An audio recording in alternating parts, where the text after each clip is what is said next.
네, 네, 마지막 강연을 맡게 되었습니다. 일반적으로 이 정도 되면 보통 강연들이 밀려가지고요. 남은 시간이 한 10분밖에 안 남아서 빨리 마무리를 하라는 얘기가 많아가지고 마음 편하게 왔는데 오늘 굉장히 빨리 끝나버려가지고요. 오히려 시간이 많이 남았습니다. 그래서 저는 이제 30분 내에 딱 맞추도록 하겠습니다. 오늘 이제 강연 내용들 굉장히 많이 배웠고요. 전반적으로 봤을 때 온디맨드라고 하는 것이 어떻게 보면 우리 바로 앞까지 다가와 있다라는 생각을 많이 했습니다. 그러면서 멋진 얘기 많이 나왔죠. 아마존이라든지 쿠팡 이런 얘기들은 굉장히 아주 멋진 얘기라고 생각합니다.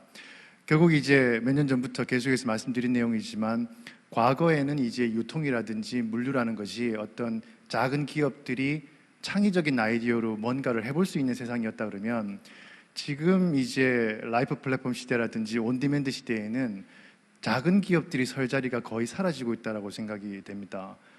이게 어떤 의미냐면요. 뒤에 좀 설명을 드리겠지만 만약 여러분이 아마존이라고 한다면, 여러분이 쿠팡이라고 한다면 해볼 거리는 굉장히 많은데요. 그런데 여러분이 아마존이나 쿠팡이 아니면 사실은 할 수 있는 게 거의 사라지는 거 아닌가라는 우려를 가지게 되는 거죠. 과연 이제 우리 어떻게 보면 소상공인들도 그렇고요. 또 중소형 물류기업도 그렇고 또 이제 마찬가지로 이제 꽤 괜찮은 것 같지만 중견 제조기업들, 예를 들어서 쿠팡이나 아마존 또는 중국의 알리바바가 중국 같은 경우에는 C2M 그래가지고 유통기업들이 제조를 하고 있죠. 그러면 브랜드의 종말의 시대가 오고 있고요.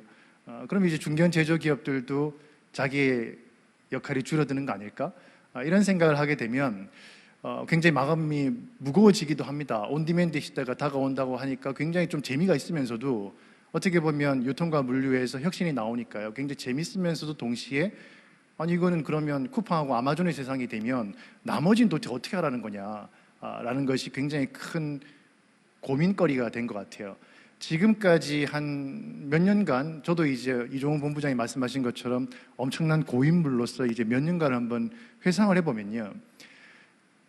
거의 한 몇 년 전까지만 하더라도 이런 세상이 온다라는 걸로도 충분히 하나의 화두가 되었습니다. 하지만 이제 올해는 또 작년은 마찬가지고요. 온디맨드의 시대라든지 또는 쿠팡과 아마존의 시대 이런 얘기를 왔다라는 얘기를 하는 건 이미 시대가 지나가 버렸어요. 이제 남아있는 건 뭐냐 하면 그래서 난 어떻게 해야 되는가? 어떻게 해서 이제 우리가 다 혼란에 빠져 있는 상황이라고 생각이 됩니다. 그래서 이제 어떻게라는 부분에 대해서 같이 고민을 해보려고 장표를 만들었고요. 근데 이제 앞부분에서 좀 중요한 키워드 한 두 가지 정도만 짚고 한번 넘어가 보면요. 온라인이라든지 온디맨드 비즈니스가 굉장히 활발해진다라는 얘기는 이제 굉장히 뻔한 얘기고요. 그거보다 더 제가 관심을 가지는 건 뭐냐 하면 이 서비스 품질 경쟁이 생기면서 표준화되지 않은 세상으로 가고 있다는 겁니다. 즉 미지의 영역으로 가고 있죠. 과거에 이제 우리가 온라인 쇼핑을 할 때는요, 택배만 얘기를 했었어요. 그러면 거의 대부분의 온라인 쇼핑몰들은 표준화된 서비스를 사용을 했었거든요. 택배라는 서비스죠. 근데 지금은 1시간 내 배송 나오고요. 그 다음에 배달의 민족의 비마트 같은 경우에 30분 내 배송을 얘기하고 있습니다. 광고 좀 많이 나오고 있죠. 지금 이 순간 필요한 것은 하면서 30분 내에 배송되는 세상을 얘기하고 있습니다. 근데 이제 문제는 뭐냐면요. 과연 이런 서비스 품질 경쟁에서 살아남는 표준화된 미래의 넥스트 표준이 무엇일까를 아무도 몰라요. 그러니까 이건 무슨 얘기냐면요. 그냥 택배를 쓰면 되니까 내가 택배 회사를 섭외하면 되는 그런 문제가 아니라 이런 서비스를 제공을 해야 할 것인가, 또는 그런 서비스를 제공하는 기업은 애당초 존재하는가, 또 10년 뒤에도 내가 이런 서비스를 할 수 있을까? 솔직히 1시간 내 배송이라는 거는 사실은 마케팅 숫자이지 지속 가능하냐는 부분에 있어서는 늘 궁금함이 있거든요. 자, 그렇다 그러면 지금 우리한테 다가온 첫 번째 문제는 이렇게 다양한 서비스가 나오면서 표준화가 안 되다 보니 도대체 나는 뭘 할 것인가? 또 여러분이 만약에 기업의 유통물류 기업의 중간 관리자라고 하시면 위에 있는 임원들은 자꾸 좋은 걸 보고 와서 야, 우리도 1시간 배송해야 되는 거 아니야? 또는 밑에 있는 분들이 우리 1시간 내 배송해야 되는 거 아니에요? 그러면 위에서 너 왜 1시간 내 배송해야 되냐? 이런 얘기를 한다라는 거죠. 근데 이런 고민이 비단 유통회사만의 고민은 아닙니다. 나이키 같은 기업들이 어떻게 보면 브랜드의 종말을 준비하면서 살아남기 위해서 쿠팡 이후의 시대, 아마존 이후의 시대에 살아남기 위해서는 결국 제조업체가 유통까지 뛰어들 수밖에 없죠. 근데 이런 세상이 워낙 크게 퍼지다 보니까 어떻게 보면은 나이키가 물류창고를 아까 방금 또 최재욱 변호사께서 나이키의 물류창고를 보여주신 것처럼 물류라는 것은 나이키에서도 하는구나, 이런 세상이 열리는 거죠. 결국 이것은 결국 이제 우리한테 얘기하는 건 뭐냐면, 이제 여러분이 어디에 있든, 여러분 제조업체든 유통업체든 상관없이 여러분들은 소비자와 직접 해서 거래를 해야 되고요. 그 과정에서 PSC라고 하는 거, 작년에 제가 보여드렸던 장표인데요. 여러 컨퍼런스에서 결국 이제 우리 고객들이 과거에는 가격, 프라이스만 가지고 우리가 비즈니스를 할 수 있었지만, 이제는 셀렉션하고 컨비니언스도 제공하지 않으면 살아남을 수가 없습니다. 근데 문제는 뭐냐면요, 싸게 파는 거는 가능할 수 있어요. 근데 마진을 희생하면 되니까요. 하지만 편리하게, 그러면서 더 다양한 서비스를 제공하는 것은 불가능합니다. 이건 아마 쿠팡이나 아마존만 가능한 비즈니스 모델이지, 여러분들이 작은 중견 제조업이나 여러분들이 중견 유통업이면 불가능한 얘기라는 겁니다. 이 부분은. 더욱이 우리가 바라볼 때 유통은 마치 아마존, 이마트, 뭐 쿠팡, 뭐 네이버 이런 걸로 구성이 된 것 같지만, 실질적으로 유통에 있는 수많은 기업들은 다 서로 다른 시장을 가지고 있습니다. 예를 들어 가지고요, 코스트코라는 기업은 오프라인 기업임에도 불구하고 온라인 비즈니스를 그렇게 강조하지 않죠. 하지만 여전히 살아남습니다. 그 이유는 뭐냐 하면, 코스트코는 모든 걸 포기하고 오로지 가격에만 천착하고 있습니다. 그리고 이제 우리가 새벽 배송을 놓고 보면요, 쿠팡과 마켓컬리와 오아시스가 같은 시장에 있다라고 생각을 하실 수 있지만 사실은 전혀 다른 고객입니다. 오아시스 마켓은요, 온라인 코스트코와 같은 모델입니다. 생활협동조합 개념에 제가 이제 그 동아 비즈니스 리뷰의 케이스 리포트를 도와드린 적이 있는데요. 거기 보면 제가 쓴 글이 온라인의 코스트코다. 즉 오아시스 마켓은 컬리와 경쟁하지 않는다라는 거죠. 여러분 오아시스 마켓 홈페이지 가보시면 아실 수 있을 것 같아요. 아주 단순한 프로덕트 라인이 있고요. 상품의 다양성 따위는 존재하지 않습니다. 여러분이 불고기를 사시려고 그러면 오아시스 마켓에 불고기를 사실 뿐이에요. 하지만 여러분이 컬리에 가시면요, 각종 브랜드의 아주 니치 마켓의 프로덕트가 굉장히 많이 있죠. 근데 또 이제 쿠팡에 가보면 공산품 중심으로 해서 또 굉장히 많이 있어요. 결국 그 얘기는 뭐냐 하면, 고객은 한 명이 있지만 이 사람들이 너무나 다른 커스터머 리퀘어먼트를 가지고 있기 때문에 이런 것들을 표준화된 서비스, 즉 오프라인에 매장을 열거나 아니면 택배로 보내주는 것 외의 서비스를 하려고 하시면요, 그 물류 채널을 만들고 유통 채널을 만드는 것은 솔직히 불가능에 가깝다는 겁니다. 그래서 우리가 해야 되는 건 뭐냐 하면, 내가 어느 고객을 타겟으로 할 것인가라는 커스터머 세그멘테이션을 해서 그 고객에게 대해서 어떤 서비스를 제공을 해야 되겠죠. 그러다 보니까 이제 이 물류 인프라에 대한 투자들이 유통회사를 중심으로 해서 아주 강력하게 일어나고 있습니다. 여기 제가 뭐 몇 개를 정리를 해놨는데요. 아마존, 이베이, 쇼피파이, 뭐 알리바바, JD, 핀두오두오까지 하나같이 어떤 흐름을 보이고 있냐면요. 전 이거 이제 에셋 헤비 모델과 에셋 라이트 모델이라고 부르는데, 에셋 라이트 모델은 뭐냐 하면, 나는 그냥 우아하게 물류를 하지 않고 유통 매장을 운영하지 않고 IT 시스템, 소프트웨어를 이용해서 모든 것을 컨트롤하겠다라는 그런 에셋 라이트 모델이 대표적인 것이 알리바바의 차이니아오 모델이 있습니다. 어떻게 보면 택배도 택배회사가 나르고요, 창구도 전부 내게 아니죠. 나는 중간에 소프트웨어로 컨트롤하겠다는 모델입니다. 반대로 아마존과 같이 그냥 내가 다 할 거야 라는 아주 에셋 헤비 모델도 존재를 합니다. 그런데 누가 보더라도 사실 가장 매력적인 모델은 에셋 라이트 모델입니다. 내가 굳이 창고를 가질 필요가 없죠. 택배 회사를 운영할 필요가 전혀 없습니다. 그러니까 처음에는 누구나 에셋 라이트 모델을 이용하기 위해서 투자를 하고 또 내가 만들 수 있다고 생각을 하게 됩니다.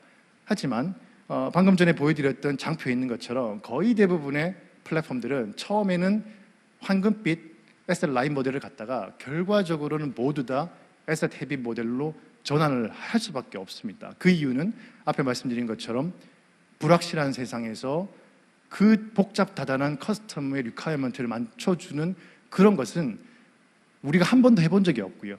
그런 서비스를 제공하는 물류 기업도 없고요. 그런 서비스를 제공하는 서비스 기업은 애당초 존재하지 않습니다. 그래서 지금의 시장은 에셋 라이트 모델의 시대가 아니라 어떻게 보면 에셋 헤비 모델로 유통 플랫폼들이 가고 있고요. 그렇다 그러면 미래에 남는 시장은 누가 남겠습니까? 결국은 컨트롤도 다 IT 소프트웨어를 통해서 하고요. 그다음에 창구도 다 가지고 있고 물론 네트워크도 가지고 있는 유통 플랫폼들이 라이프 플랫폼이 되는 세상이 열릴 수도 있을 것 같습니다. 그래 버리면 사실은 좀 고민이 되는 것 같아요. 오케이, 그러면 대한민국의 기업 몇 개 남고 나머지는 다 사라지는 걸까요? 자, 이 부분이 이제 저의 고민이기도 합니다. 그래서 오늘 제가 이제 남은 시간 20분 동안에 10분 10분 나눠가지고 무슨 얘기를 드리려고 그러냐면요. 오늘 이제 발표된 내용들은 끝부분에서 좀 어떻게 보면 랩업을 하고요. 제가 오늘 드릴 얘기는 뭐냐면 크게 두 가지로 고민을 하고 있습니다.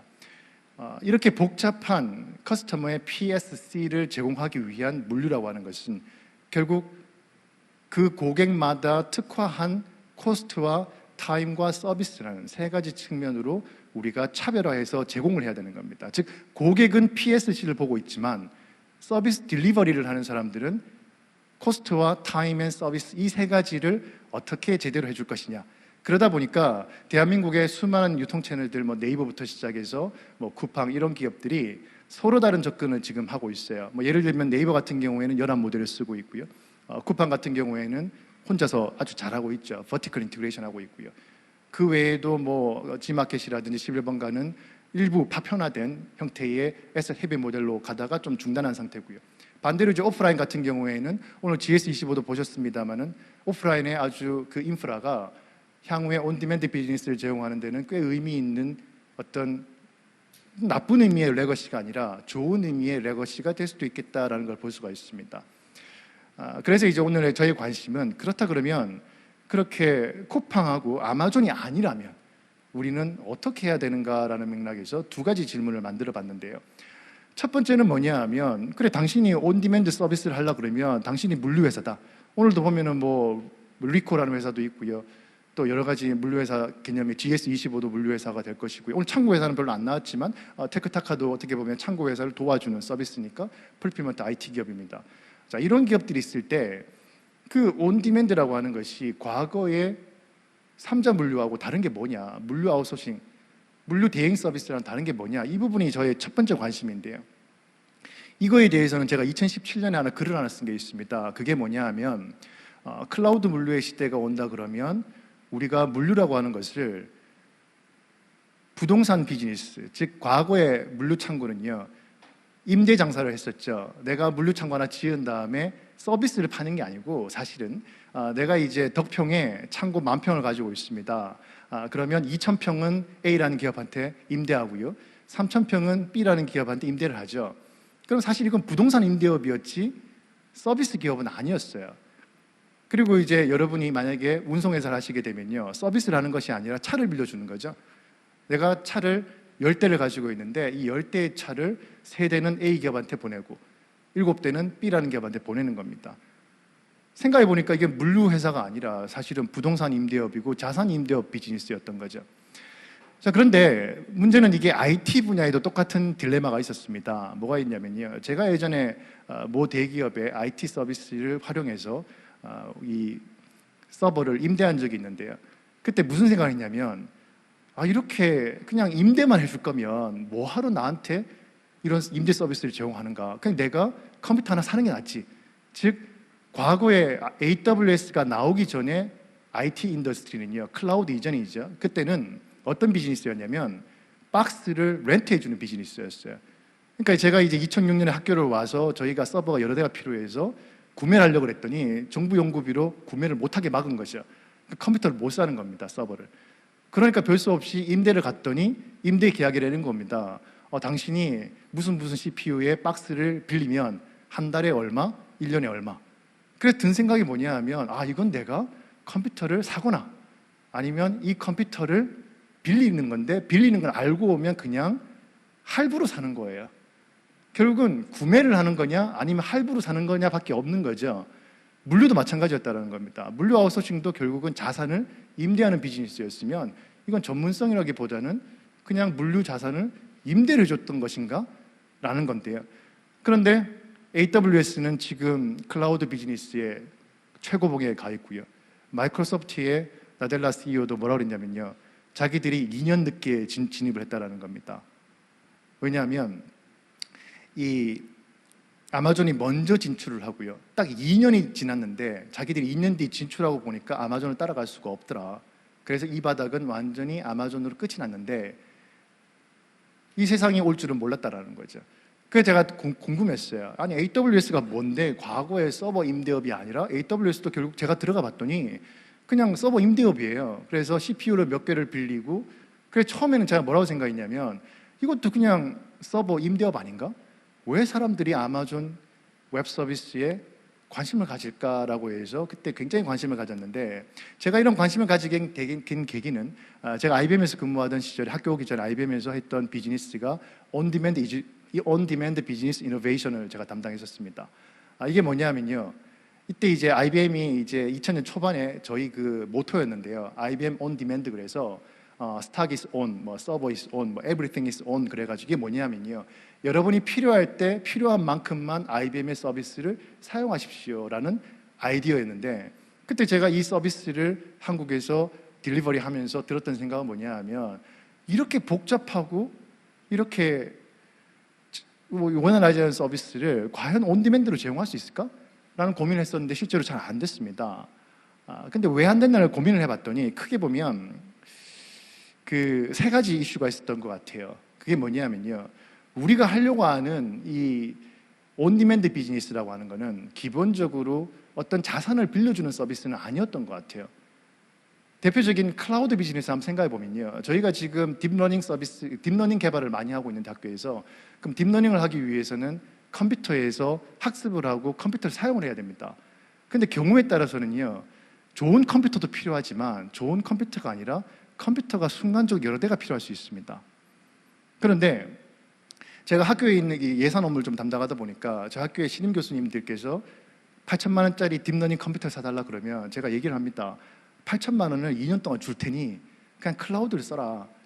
그래도 꼭 컴퓨터를 사야 된다는 거예요. 왜 컴퓨터를 사야 되냐 그러면 자기 옆에서 자기가 하루 종일 돌려봐야 된다는 거죠. 그런데 세상이 좀 바뀌고 있어요. 예를 들어 딥러닝 같은 경우에 저희가 주로 쓰는 방법이 뭐냐 하면, 저희 컴퓨터 쓰지 않습니다. 어떻게 하냐면요, 모델을 테스트만 해본 다음에 학습을 클라우드 서버에다가 던져서 순간적으로 100개의 태스크를 100개의 컴퓨터에서 돌리고 끝나고 나면 빠지는 거죠. 즉 필요할 때 필요한 만큼 순간적으로 확 썼다가 확 줄였다가 확 늘렸다가 줄였다가 가능합니다. 그런데 단순히 그게 문제가 아니에요. 예를 들면 여러분이 컴퓨터를 한번 셋업을 하시면요, OS 깔고 프로그램 깔고 데이터 다운받고 이렇게 해야 됩니다. 그런데 요즘 나오는 클라우드 서비스들은요 그러지 않습니다. 그냥 명령어만 치면 이미 그쪽의 서버들이 다 셋업이 되어 있습니다.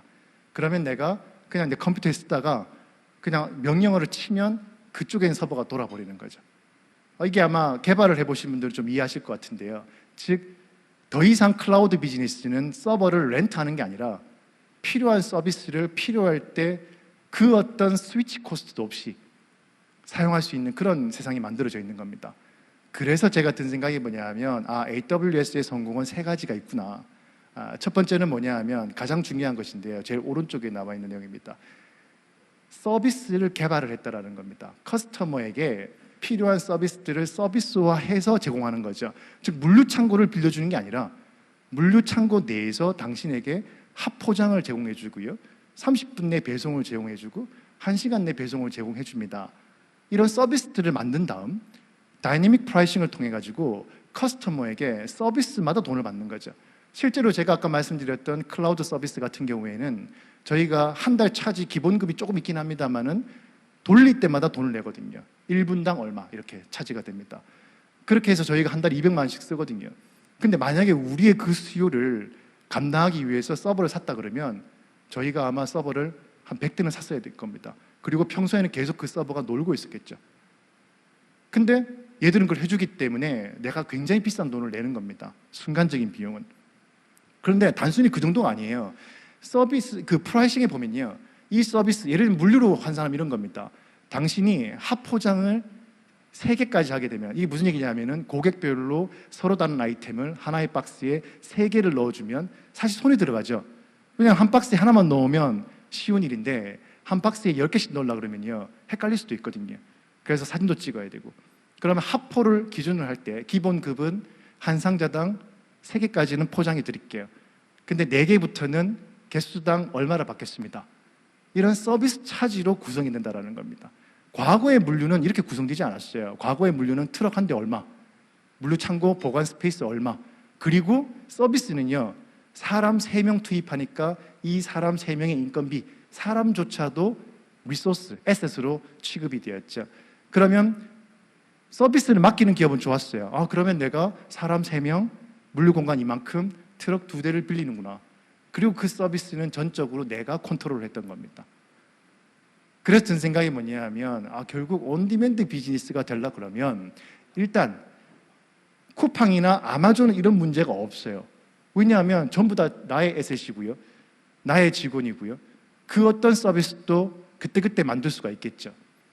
근데 우리가 쿠팡이 아니라면, 우리가 아마존이 아니라면 그 어떤 물류회사를 쓰고 그 어떤 서비스 회사를 활용을 해야 될 텐데, 그 서비스들이 과연 과거의 물류 같은 형태로 될 것이냐?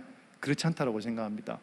결국 중요한 건 뭐냐 하면 서비스를 어떻게 캡슐 모듈화 해가지고 서비스를 해야 될 것인데, 이때 중요한 건 결국은 인하우스 개발 역량이 필요하겠죠. 그러니까 물류회사로는 존재하기 앞으로는 힘들 거라고 생각합니다. 물류회사는 결국은 IT 기술을 기반으로 해서 각종 서비스를 IT 서비스로 만들어서 제공을 해야 되는 거죠. 그렇기 때문에 이 부분에서 아마 기존의 물류 기업들의 IT 부분을 바꾸려고 하는 수요가 생길 것 같아요. 즉, 내가 물류회사인데 IT를 개발할 수 없다면, 그러면 이런 걸 서비스화 해주는 회사가 필요할 거라고 생각합니다. 아마 그런 것들이 아마 양수영 대표님이 테크타카가 지향할 바라고 생각을 하는 거죠. 그 외에도 수많은 스타트업들이 바로 이 부분에서 붙어가지고 당신의 오프라인 서비스를 어떻게 온라인 서비스화 해드릴지. 근데 문제는 뭐냐면요, 이거는 서비스만의 문제는 아닙니다. 소프트웨어만의 문제가 아니에요. 결국 하드웨어와 관리와 에셋을 어떻게 소프트웨어를 연결하느냐 이슈지, 이게 마치 카카오톡을 만들고 ERP를 설치하는 문제하고는 전혀 다른 비즈니스라는 거죠. 그래서 아마 그 부분에서 어떻게 보면은 엄청난 도전이 지금 있다고 생각을 하고요. 그럼 이제 두 번째로 넘어가게 되면, 이제 그런데 방금 말씀드린 것처럼 오케이, 그러면 우리가 물류회사고 우리가 서비스 회사인데 어떤 우리의 온디맨드 서비스를 이제 어떤 유통회사나 제조업체에게 제공을 한다 그랬을 때 우리 서비스를 IT화해서 마치 AWS에서 클라우드처럼 쓰는 것까지는 만들었다고 하겠습니다. 근데 문제는 뭐냐면요, 오프라인 연계가 되면 이 서비스를 다양화하는 것들은 전부 다 독이 될 수 있습니다. 예를 들면 우리가 택배회사인데요, 택배회사인데 새벽 배송도 해주고 심야 배송도 해주고 주말 배송도 해줄 수 있을까? 불가능하다는 거죠. 우리 현재 모델로는.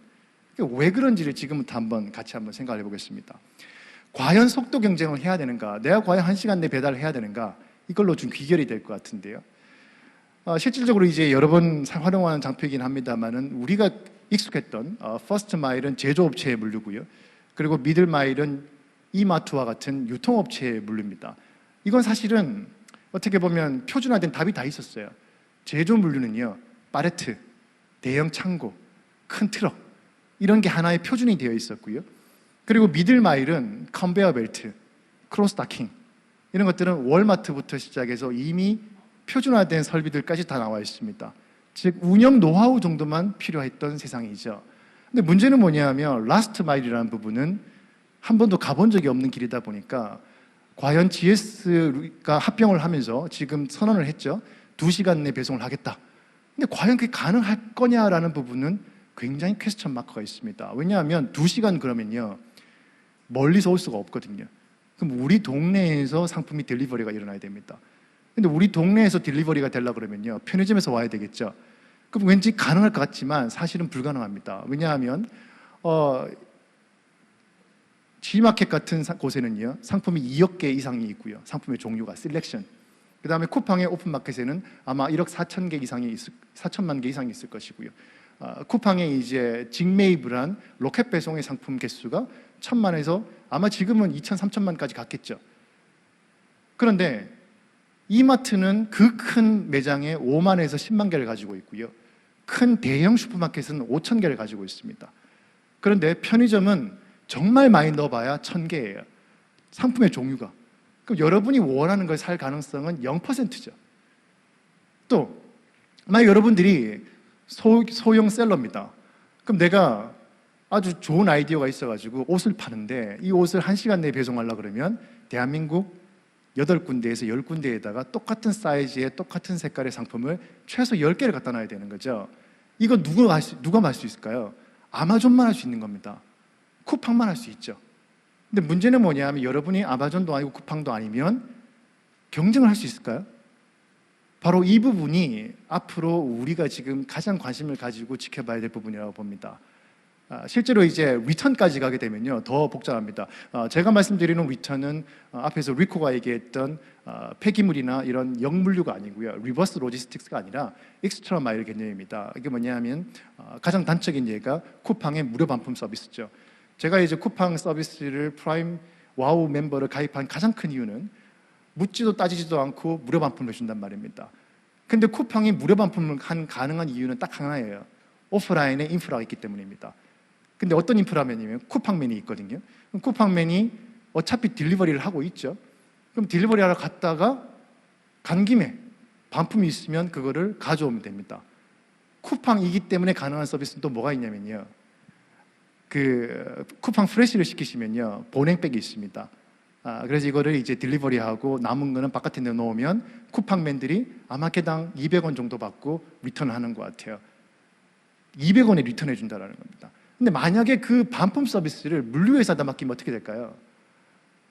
모르긴 몰라도 1,700원을 받겠죠. 근데 더 재밌는 게 있어요. 물류회사에는 어떤 서비스가 없냐면요, 내가 동일한 고객에게 상품을 3개를 딜리버리 하면요 물류회사는 택배 요금을 3개를 받습니다.